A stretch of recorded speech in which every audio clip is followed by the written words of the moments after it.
abagore ni babandi ibazo usanze afite umugore mwiza nkuriye akaba yamuciye inyuma.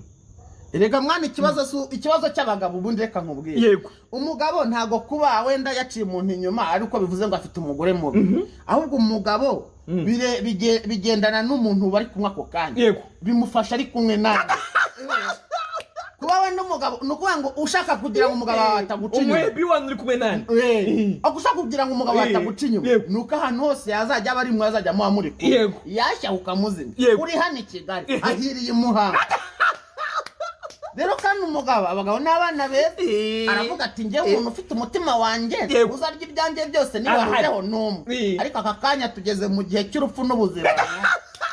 Tugeze mu gihe cyo guhitamo hagati y'urupfu n'ubuzima. Ngeri Kigali mfite ikintu gikize.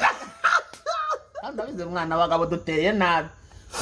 Ushaka kubona ikintu kutemwa.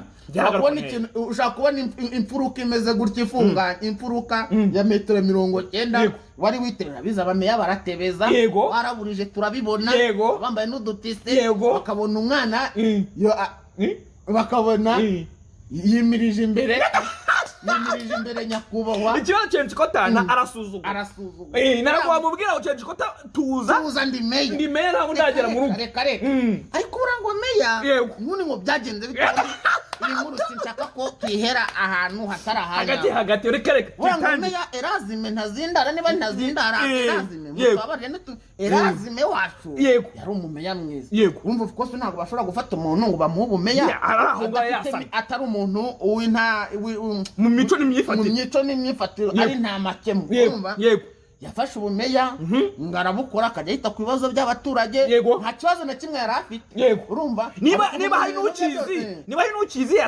yacyandika muri comment ku buryo nanjye ndi mu bantu bamusabira imbabazi. Bose abameya ntibazajya